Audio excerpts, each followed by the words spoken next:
Saudara yang dikasihi Tuhan, tak terasa ini sudah minggu kedua, ya. Ingin menyampaikan tema setengah tahun ini kan kita dipanggil untuk melayani. Mungkin jemaat berpikir, saya nggak mau jadi pendeta, saya nggak bisa. Saudara, bukan untuk jadi pendeta, bukan juga untuk menjadi full timer, tetapi sebenarnya kita diselamatkan oleh Tuhan. Itu dengan tujuan yang besar.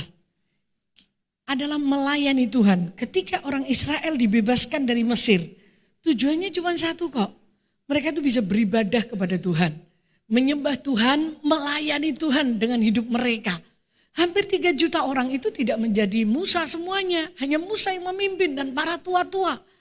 Tetapi hidup mereka dikeluarkan dari Mesir.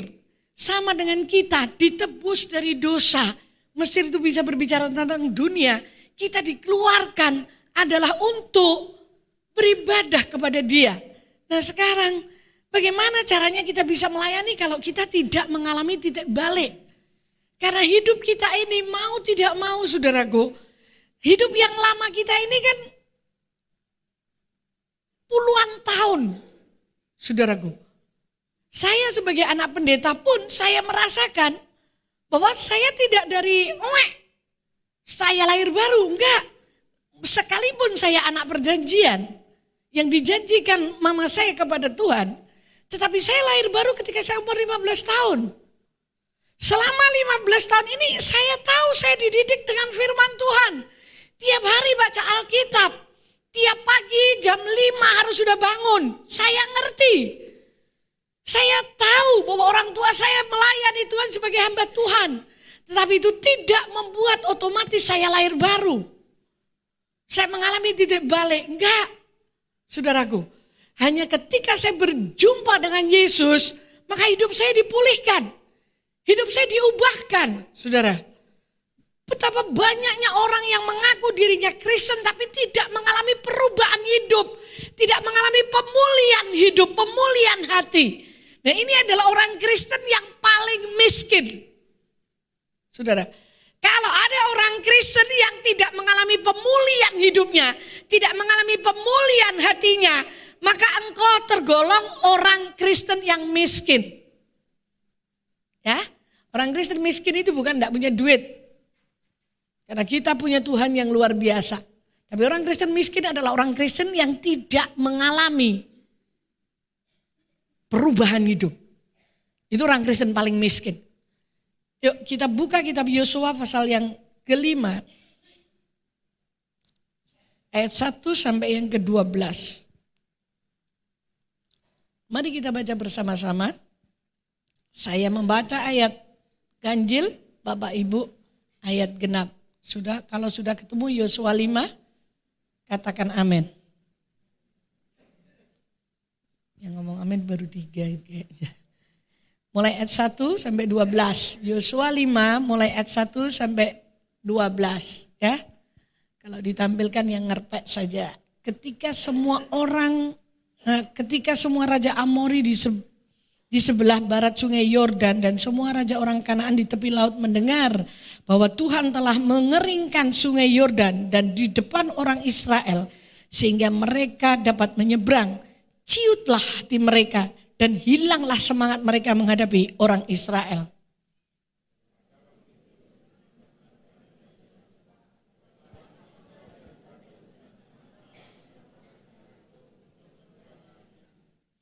Lalu Yosua membuat pisau-pisau dari batu dan menyunat orang Israel di bukit Aralot.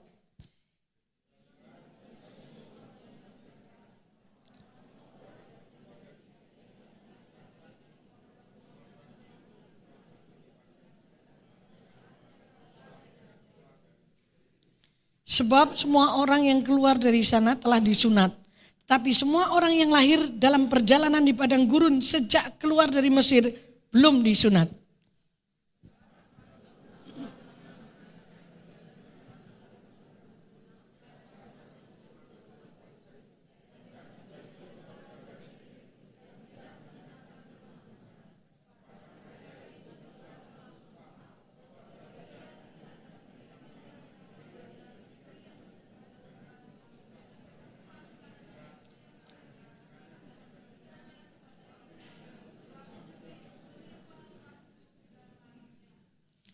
Yosua menyunat anak-anak mereka yang telah diberikan Tuhan sebagai pengganti mereka.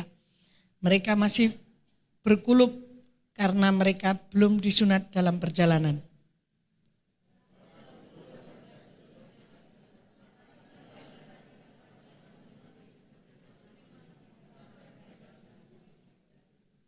Tuhan berfirman kepada Yosua, hari ini aku telah menyingkirkan darimu celah dari Mesir. Itulah sebabnya nama tempat itu disebut Gilgal sampai hari ini.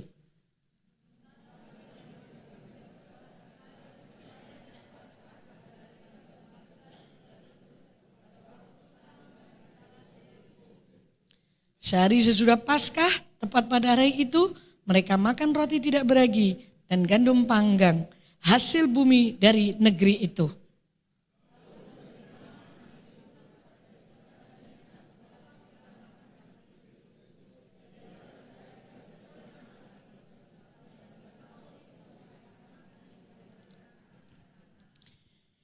Perhatikan baik-baik.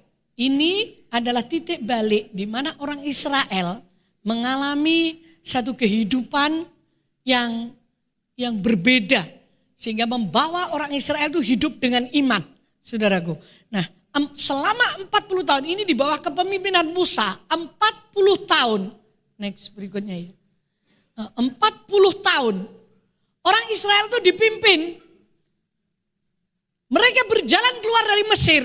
Mereka dipimpin oleh tiang awan pada waktu siang. Jadi mereka gak kepanasan. Saudara, di padang pasir itu panas ya. Ketika kami lewat dari Mesir mau ke Israel, naik bus itu sekitar 7 jam. Saudaraku, naik bus 7 jam. Saudara bisa bayangkan kalau jalan kaki. Ini busnya jalannya 150-180 kilometer per jam. Kanan kiri saya lihat padang gurun. Saya mulai memikirkan bagaimana orang Israel jalan kaki dan bukan satu keluarga, tetapi hampir 3 juta orang. Memimpin manusia yang segitu banyaknya untuk berjalan bersama-sama untuk menuju tanah Kanaan. Tanah yang sudah dijanjikan Tuhan, saudaraku. Ketika siang itu panas setengah mati. Dan mereka dipimpin oleh tiang awan. Kalau tiang awan itu berhenti, mereka berkemah di padang belantara itu.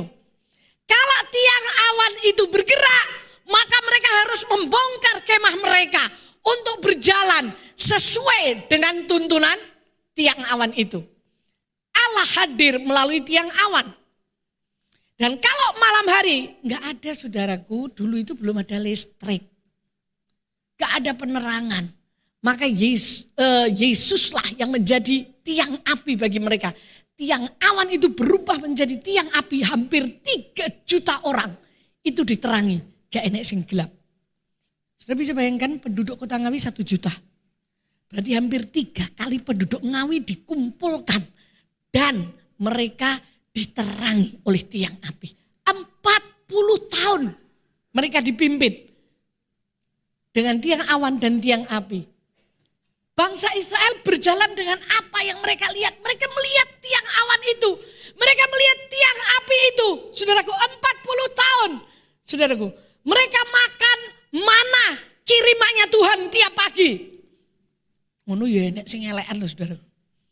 Karena males, wes esuk aku gak njupuk iki tak do beli. Loh ada loh. Ya inilah faktanya bahwa orang yang percaya kepada Yesus tuh ya enek sing nakalan ambek elekan. Bener apa bener? Ya enek sing males. Tiap pagi Musa kasih perintah setiap pagi kecuali Sabat. Ambil seperlumu, secukupmu. Mana itu untuk kau masak setiap hari. Nah ada orang anak, ada ceritanya di Alkitab dituliskan. Ada yang males. Wes aku hari ini ambil double porsi. Besok aku gak usah bangun. Lah tenan sesuk ora tangi deh. Dia mau masak. Mananya jadi ulet kabeh saudaraku. Jadi set semuanya. Ya puasalah mereka hari itu. Alkitab sudah mengatakan setiap hari kecuali waktu Sabat mereka ambil double porsi. Kalau besok Sabat, hari Jumat mereka ambil double porsi. Karena Sabat tidak boleh. Mereka ambil mana?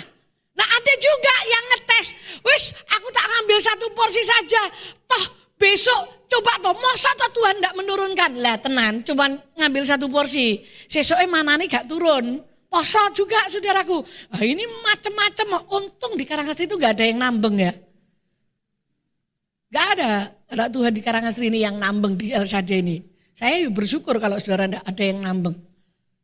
Cuman balilo ya boleh rata-rata nyelenting gitu ya tidak tahu lagi. Tapi saya berharap kita ngerti semua yang ditulis kali itu adalah untuk hidup kita. Kita akan lihat video klip ini bagaimana Tuhan tiang awan dan tiang api ini supaya kita ngerti saudaraku ya.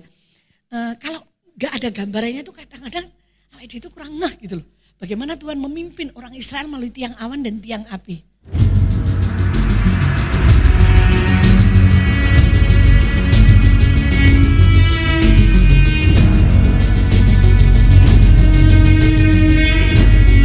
Tiang awan inilah yang melindungi mereka dari panas teriknya matahari. Ketika malam, dia akan berubah, saudaraku, menjadi tiang api.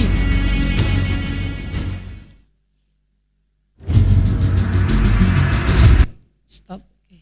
Nah, ketika malam, tiang awan itu berubah menjadi tiang api yang menudungi mereka, menghangatkan mereka. Karena di padang pasir, kalau malam tuh dingin, benar-benar dingin, saudaraku. Bisa menggigil, saudara, kalau di padang pasir itu. Lek siang panas setengah mati, coba saudara, kita waktu musim panas saja. Lek awan panas, moro-moro sore udan, greges pernah. Wes itu vitamin C laris itu. Ya, obat-obat flu laris. Kakak saya ngomong kalau musim flu, wah dia ramai sekali itu prakteknya. Saudara, karena apa? Siang itu panas, tiba-tiba sore hujan. Neng badan tuh gak enak. Coba pikirkan saudaraku, Tuhan melindungi mereka 40 tahun. Nah, akhirnya Musa dikatakan di sini di mulai ayat 1 sampai ayat yang ke 6 dikatakan bahwa orang-orang Israel yang keluar dari Mesir yang dewasa itu udah mati semuanya. Karena mereka itu tidak mengindahkan firman. Memang Tuhan ngomong kepada Musa, kasih tahu kepada umatku bahwa mereka tidak akan bisa masuk ke tanah Kanaan. Hanya orang yang berumur 20 tahun ke bawah, mereka yang boleh masuk tanah Kanaan. Saking gregetan dari Tuhan. Ternyata Tuhan itu iso gregetan.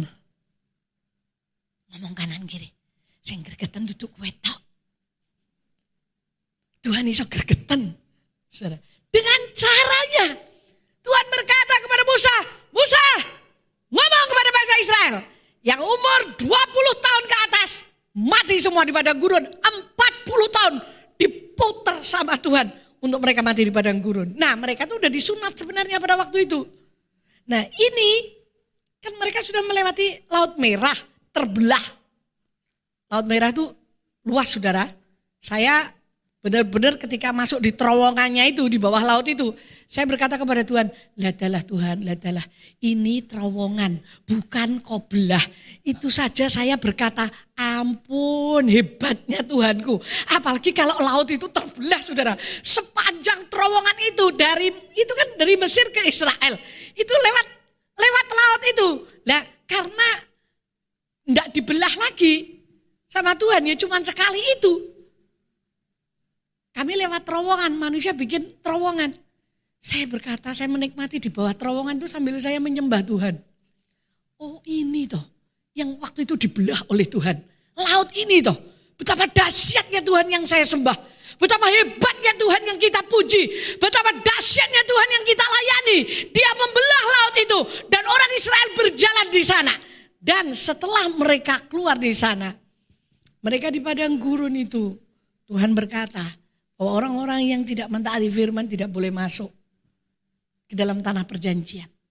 Sampailah satu ketika Yosua yang memimpin, karena itu sudah dialihkan kepada Yosua kepemimpinannya. Tuhan berkata dalam kitab Yosua pasal 1, sebagaimana aku menyertai Musa, maka aku akan menyertai engkau. Tidak ada seorang pun yang tahan berdiri di hadapanmu menghadapi engkau. Itu perkataan Tuhan kepada Yosua. Dan Yosua memimpin orang Israel ketika mereka mau masuk tanah Kanaan yang dinamakan Yeriko. Mereka harus melewati sungai Yordan. Sungai Yordan itu 21 km persegi. Saudaraku, luas sekali. Gak ada kapal waktu itu. Saudaraku, gak ada kapal. Dan orang sekian banyaknya. Karena Tuhan sudah berjanji seperti penyertaannya kepada Musa, demikian juga kepada Yosua. Maka Tuhan menggenapi itu. Sungai Yordan yang demikian luas itu terbelah menjadi dua. Maka orang Israel bisa menyeberang ke sana. Next, berikutnya kita akan lihat. Keluaran 13, Tuhan berjalan di depan mereka pada waktu siang hari dalam tiang awan untuk menuntun mereka di jalan. Perhatikan baik-baik. Dalam zaman Musa, lihat ini, tiang awan itu menuntun. Dan waktu malam itu tiang api untuk menerangi mereka. Sehingga mereka dapat berjalan siang dan malam. Jadi kalau Tuhan inginkan malam jalan, jalan loh mereka. Bagaimana caranya mereka jalan? Ada tiang api yang menuntun mereka. Halo, jam 12 malam tadi malam saudara di mana? Alam impian? Waktu itu kalau Tuhan inginkan orang Israel berjalan tengah malam, mereka harus berjalan. Dan yang menuntun mereka adalah tiang api. Next, berikutnya. Kita lihat, saudaraku. Yuk. Sekarang zamannya Yosua. Ini Yosua katakan mereka harus menyeberang sungai Yordan. Untuk sampai kepada Yeriko. Dan tembok Yeriko itu tebalnya 6 meter. Sehingga 2 kereta bisa bersimpangan. Kota Yeriko itu adalah kota yang mau diberikan Allah kepada orang Israel. Karena kota itu di situ ada limpah susu dan madunya. Tetapi di Yeriko itu ada orang-orang enak, ada orang-orang Het, orang yang tinggi besar, saudaraku. Orang-orang yang besar yang berperawan dan kotanya dikelilingi dengan tembok. Saya nggak ngerti bangunnya tembok. Itu gede banget kotanya, saudara. Ketika pernah di pinggiran di kota Yeriko itu istilahnya tembok itu perbatasan. Ini benar-benar ini Israel, itu Yeriko. Punyanya Palestina itu saudaraku. Itu adalah tanah perjanjian yang Tuhan berikan kepada orang Israel. Makanya sampai hari ini orang Israel berkata, ini adalah tanah yang Tuhan berikan kepada kami. Buat diapa-apain ngotot mereka. Bahwa sejarah membuktikan itu adalah milik mereka. Karena itu pemberian Tuhan mereka. Saudaraku, enggak mau. Saudaraku, kami melihat itu bekasnya 6 meter tuh 2 kereta bisa bersimpangan. Coba saudara bayangkan, dulu belum ada bom nuklir, belum ada meriam, belum ada apa-apa. Mereka berperang hanya dengan lembeng tombak itu saja, saudaraku. Tidak ada bom nuklir, tidak ada meriam, tidak ada dinamit, belum ditemukan. Bagaimana caranya orang Israel bisa masuk ke kota itu dan mengambil alih kota itu? Kalau bukan Tuhan, gak bisa. 6 meter, bahkan dikatakan pasal 6 kalau saudara membacanya. Ketika saya membaca ini, saya merenungkannya, saya pusing kepala saya, saudaraku. Pusingnya kenapa? Karena firman Tuhan ini ngaploki daging saya, nempeleng saya. Ya ampun Tuhan, ya ampun, kepala saya sampai muter-muter, saudara, rasanya. Ketika saya membaca dan memikirkan ini, dikatakan pasal 6 ayat 1, pintu kota Yeriko itu sudah ditutup, bahkan ditutup rapat. Terus wong Israel tuh piye carane mlebu? Orang Yeriko tuh juga punya pahlawan-pahlawan perang, saudara. Mereka sudah ngerti di pengintian, di tembok itu raja mereka sudah tahu bahwa orang Israel hendak menyerang mereka. Dan mereka sudah mempersiapkan diri. Ditutup rapat gerbang itu. Tidak ada kesempatan untuk orang Israel mengambil alih kota itu. Nah, ketika saat-saat seperti itu, ini adalah titik balik. Tahukah saudara, kita mengalami masa-masa yang mungkin sulit. Tahun 2024 dan 2025 ini kita tidak tahu apa yang terjadi, saudara. Tapi ketika saudara dan saya menangkap firman Tuhan pagi hari ini adalah titik balik di mana Tuhan akan memberikan kemenangan bagi saudara dan saya. Memang yang di depan kita itu tembok yang lebarnya 6 meter. Gak mungkin bisa tak tembus. Gak mungkin aku bisa masuk ke sana. Gak mungkin aku bisa merebutnya. Gak mungkin aku bisa menguasainya. Gak mungkin, semua kata gak mungkin tuh muncul. Gak mungkin ini bisa pulih. Gak mungkin ini bisa kembali baik. Gak mungkin.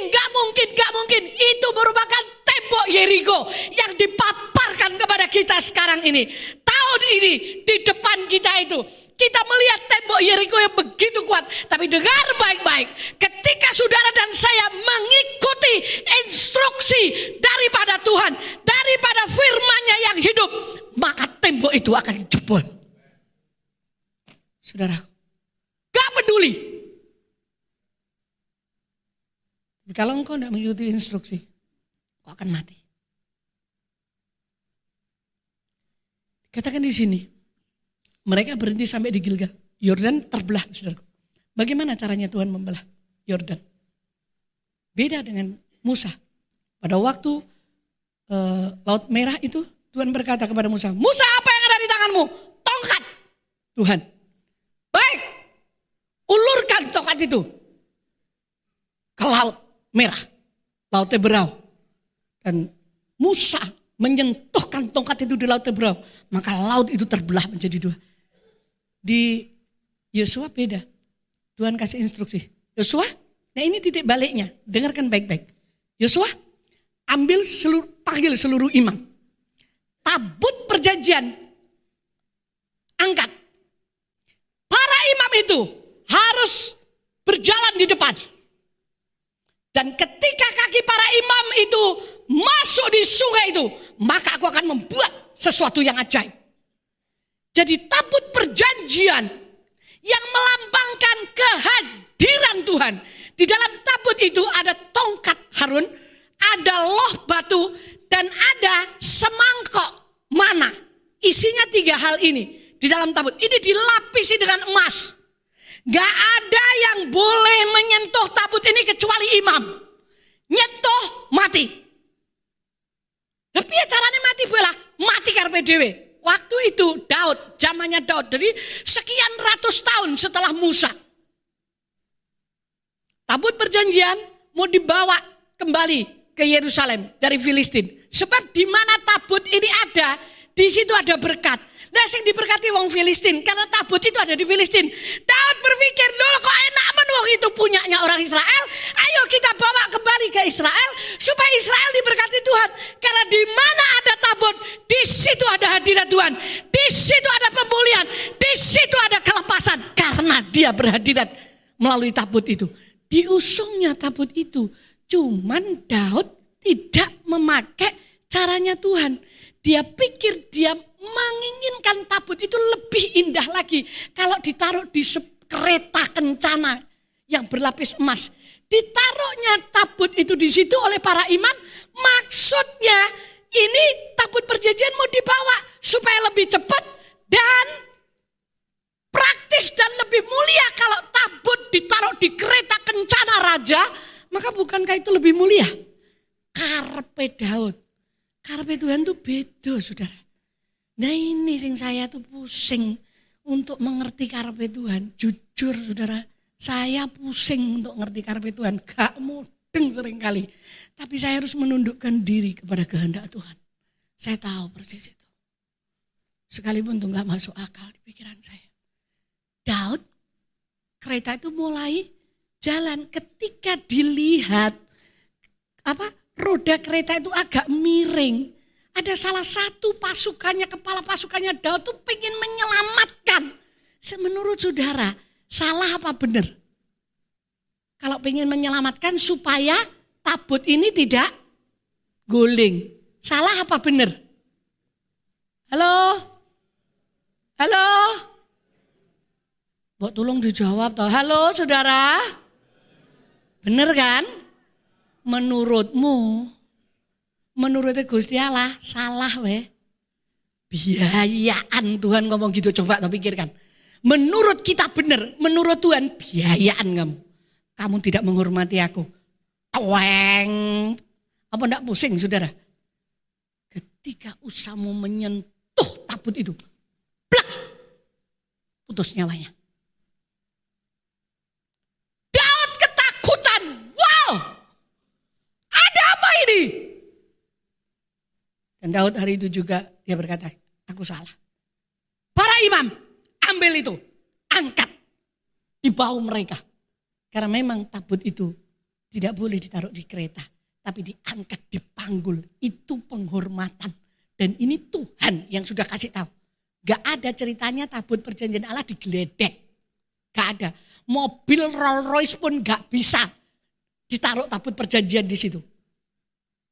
Saya supirnya mati, nabrak itu saudaraku. Terus orang-orang mau nulungi, mati kabeh di situ saudaraku. Ini caranya Tuhan. Perhatikan baik-baik. Mereka berhenti sampai di Gilgal. Gilgal itu merupakan satu tempat, yaitu di mana menjadi tempat perjanjian. Dikatakan kalau di sini namanya Gilgal itu ya, hari ini aku telah menyingkirkan darimu celah dari Mesir. Itu arti Gilgal. Jadi Tuhan sudah membuang semua dosa-dosa, membuang semua kesalahan. Itu mereka sampai di Gilgal. Tuhan sudah memutus rantainya. Mulai hari ini kamu tidak lagi dipimpin oleh tiang awan dan tiang api. Tetapi sejak kamu menyeberangi Yordan, maka tabut perjanjiankulah yang memimpin hidupmu. Tabut perjanjian itu berbicara tentang kehadiran Tuhan, tentang keberadaan Tuhan yang harus disembah dan ditinggikan. Makanya tidak sembarang orang pada waktu itu boleh mengangkat tabut perjanjian. Sak sugi-sugi wong, sak mentereng-menterengnya orang. Kalau dia bukan imam menyentuh tabut itu mati. Ini panglimanya Daud loh mati. Daud keweden. Oh, panglima aku mati lah, aku mati terus rakyatnya sapa, saudaraku. Nah, ini adalah tempat Gilgal itu di mana orang Israel mulai diubah oleh Tuhan.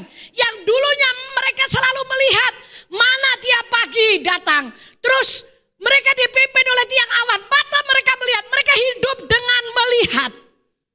Mereka hidup dengan apa yang mereka lihat, bukan karena percaya. Makanya ketika air habis, mereka bersungut-sungut. Ketika mereka kehabisan, mereka pinginkan daging. Mereka ngomel sama Musa, Musa, enak di Mesir. Mesir itu ada daging, di sini gak ada. Tuhan berikan burung puyuh, sampai gigi mereka sakit makan daging. Saudaraku, mereka berjalan dengan melihat. Apa maksudnya ini? Ini gambaran saudaraku buat kita semuanya. 2 Korintus 5 ayat 7. Mari kita membuka bersama-sama. Rasul Paulus berkata di dalam 2 Korintus 5 ayat 7. Dikatakan begini. Sebab hidup kami ini adalah hidup berdasarkan iman, bukan berdasarkan apa yang kelihatan.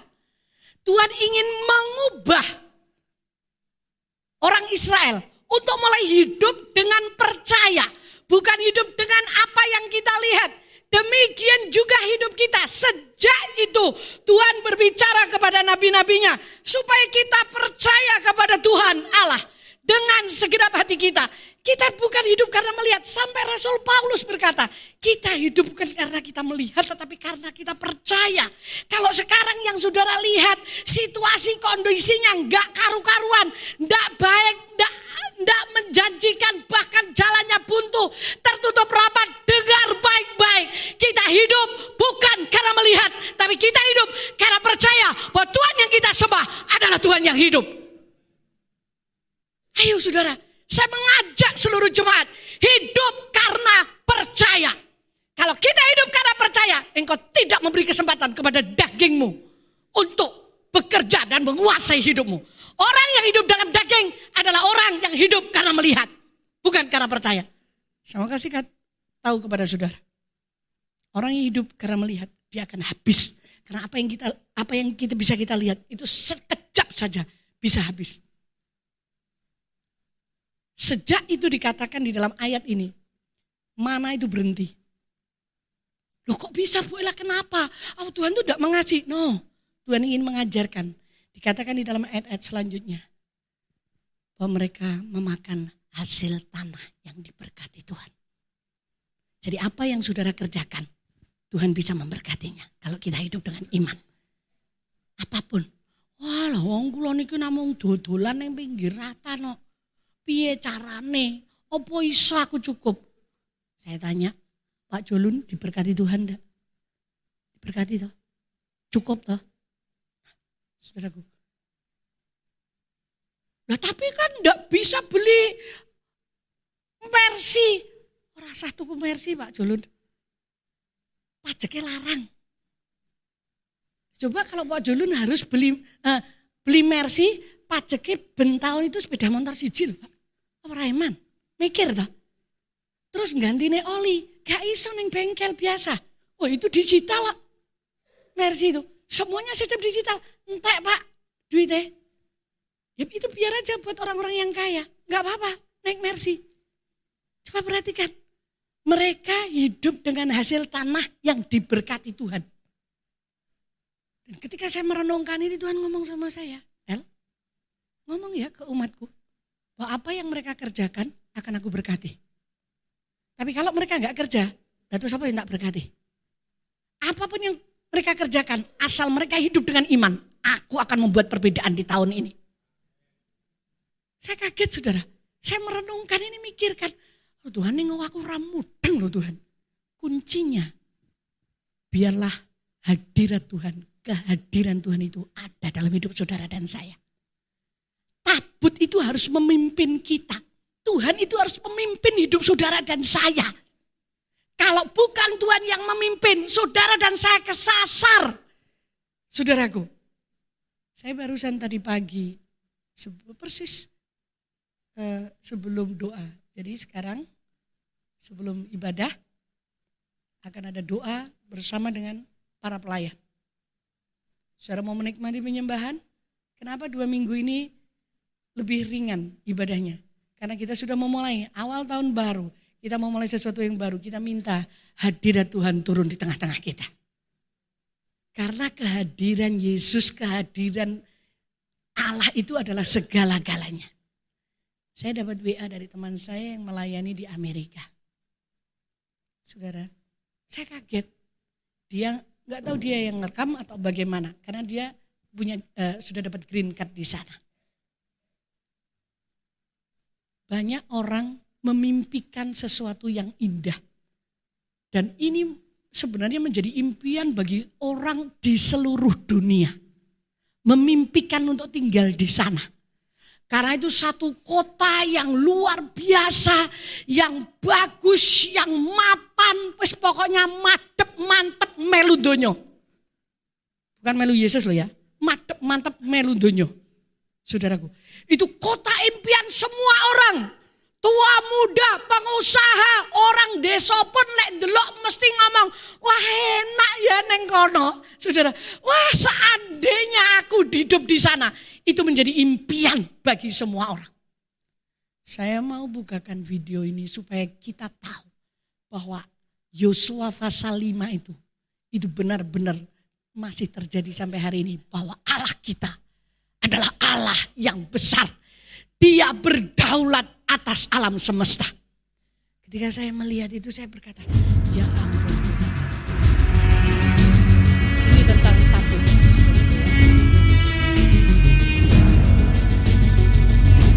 Ini yang mengangkati para imam loh saudara. Gak boleh itu orang biasa. Nah, kita lihat kehadiran. Ini di Salat Mazmur nih.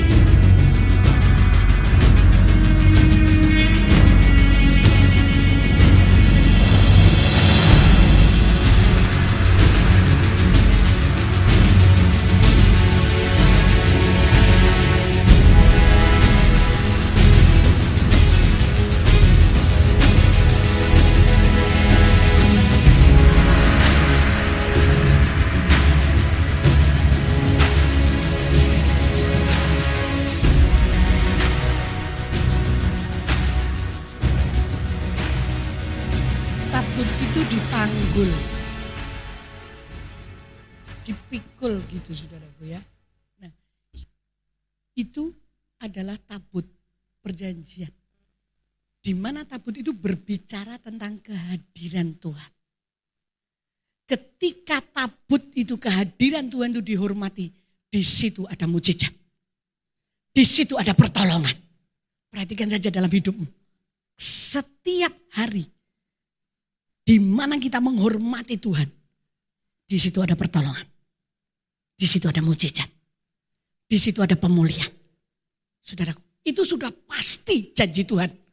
Karena kita meninggikan Tuhan, kita dipanggil untuk melayani. Bagaimana? Pelayanan yang pertama yang kita lakukan adalah menghormati Dia. Jangan taruh tabut di geledekan. Jangan taruh tabut di pojokan. Taruhlah Tuhan di tempat yang utama, di depan. Karena dialah yang memimpin hidup saudara dan saya. Kekuatanmu terbatas, akalmu terbatas. Ketika tabut ini dipanggul oleh para imam dan kaki mereka melangkah ke sungai Yordan, maka air Yordan itu terpecah menjadi dua. Dan orang Israel, mereka bisa berjalan. Tabut itu tetap ada di tengah sungai Yordan sampai orang Israel keluar semuanya dari sungai Yordan. Maka para imam baru mengangkat tabut itu untuk keluar dari sungai Yordan. Dan ketika kaki para imam melangkah keluar, maka air sungai Yordan itu kembali menjadi satu. Dengar baik-baik. Tahun 2025 adalah tahun di mana saudara dan saya harus menaruh Tuhan nomor 1 dalam hidup kita. Senggol kanan kiri. Taruh Tuhan yang utama. Maka hidupmu berubah. Sekalipun di depanmu ada sungai yang tidak terseberangi. Di depanmu ada lagi setelah sungai. Walah Bu Ella. Baru selesai satu, sungai itu terbelah. Sekarang kok di depanku ada tembok. Kok tembok gede banget. Aku tidak kuat dan tidak bisa dengar baik-baik. Saudara bisa membaca di pasal 6. Bagaimana Tuhan memberi perintah kepada Yosua. Yosua, kelilingi Yeriko. Saudara, kota Yeriko itu saya lupa berapa kilometer muter kota itu. Itu kota loh saudara. Ngawi kotanya diputeri sapiro. Ini lebih besar daripada Ngawi. Saudaraku, sehari sekali. Pada hari ke-7, maka harus 7 kali. Ini perintah Tuhan itu kadang-kadang yuk gak masuk akal. Pada waktu kamu mengelilingi sehari, habis itu kamu istirahat di perkemahan. Dan aku perintahkan mulut semuanya tutup mulut. Gak ada yang boleh ngomong selama 6 hari. Setiap berkeliling. Poso bisu saudara. Halo, ibu-ibu bisa enggak poso bisu?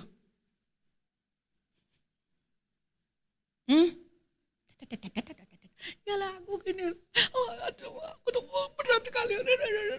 Iya tokono, rampung saudara. Tuhan ngomong tidak ada yang boleh bicara ketika mengelilingi kota itu. Yesus memberikan perintah itu dan mereka taat. Nanti pada hari ke-7 kamu harus mengelilingi kota itu 7 kali.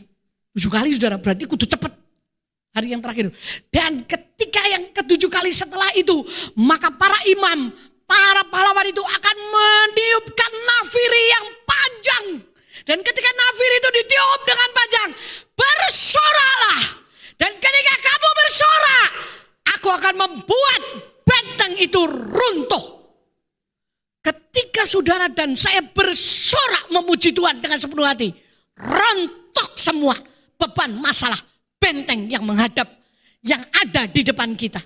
Cuman untuk bersorak dan nunggu dan mengelilingi kota itu 1 hari itu 7 kali. Soro itu saudaraku. Kesel itu ya. Mereka kesel enggak? Capek. Dan mereka harus diam. Mereka harus mentaati Tuhan.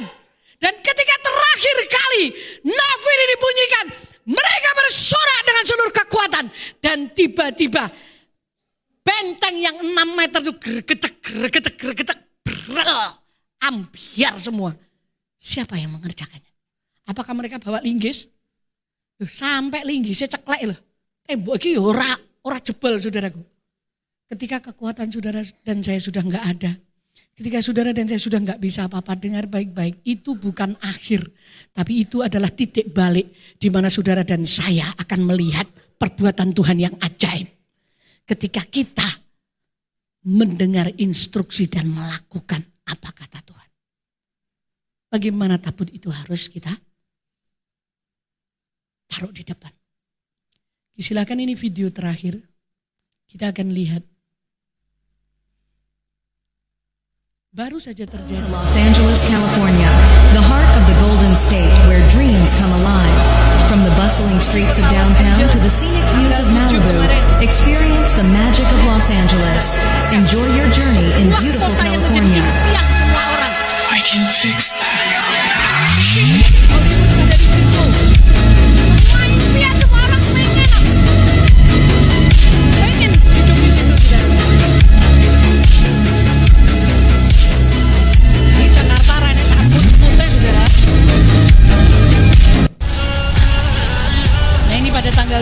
terjadi ini, saudara. Lihat ini. Dihabiskan dengan api. Saya melihat shock, saudara. Itu punyanya konglomerat triliuner yang ada di situ. Habis semuanya.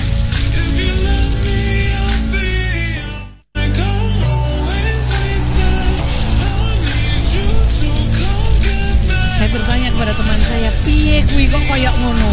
Wes ora ngerti aku. Lihat saudaraku. Ini yang senang McDonald, entek ning kono. Lihat itu, rumah-rumah megah kayak gitu saudaraku. Sekarang ini seperti ini kota ini.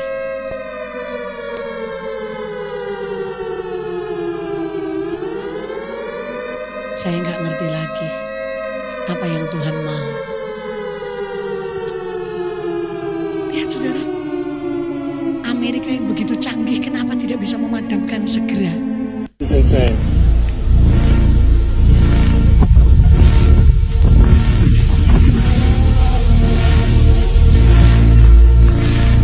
Puing-puing terjadi seperti habis perang. Welcome to Los Angeles, California. Sudah perhatikan baik-baik, sebuah kota yang menjadi impian hampir seluruh orang di dunia ini. Los Angeles. Kebetulan teman saya ada di sana. Tapi dia terhindar. Pak Jonas yang pernah khotbah di sini, Pak Peter Manahutu. Saya baru tadi pagi Pak Peter kirim saya. Lihat ini, kota yang menjadi impian seluruh manusia. Kalau sudah berbicara Hollywood, semua orang pengen itu. Betapa tenarnya itu di sana. Tapi dengar baik-baik. Mungkin orang berkata itu hukuman Tuhan karena dosa di sana sudah enggak karu-karuan. Tapi bagi saya berkata itu kasih Tuhan. Untuk menyadarkan manusia. Bayangkan, di sana homoseks. Seks bebas. Gereja harus menerima pernikahan sesama jenis. Pelecehan seksual di sana, orang sudah enggak butuh Tuhan. Mereka tertawa kalau ada orang berbicara tentang Tuhan. Seperti Sodom dan Gomora. Ketika saya melihat itu saya nangis, saya berkata, Tuhan, masihkah manusia mengeraskan hati? Adakah di jemaat di tempat ini juga ada yang mengeraskan hati? Dan engkau menunggu Tuhan bertindak? Atau engkau sudah tidak mempercayai Tuhan tidak akan bisa menyentuh aku? Ketika perkataan itu keluar dari mulut kita, dari hati kita, tunggu dalam hitungan detik. Tuhan akan menyatakan dirinya kepada kita bahwa dia adalah Tuhan yang besar. Dia berdaulat atas alam semesta. Kita sedang menyembah Tuhan yang besar, Tuhan yang hebat. Itulah sebabnya hentikan, tinggalkan Mesir. Berhentilah, ayo mari kita mengalami titik balik di Gilgal. Tinggalkan keduniawian kita. Sekalipun kayaknya kita, kok aku soro ya ngikut Tuhan, dengar baik-baik. Mujizat tersedia bagi kita setiap hari. Ketika kita menyangkali diri kita, memikul salib kita, di situ ada mujizat yang Tuhan sediakan. Dia tidak pernah lalai menepati janjinya. Mungkin air matamu sudah kering. Tapi dengar baik-baik. Ketika engkau mengambil keputusan untuk tetap menaruh Tuhan yang terutama, saya percaya Dia penyertaannya cukup untuk kita.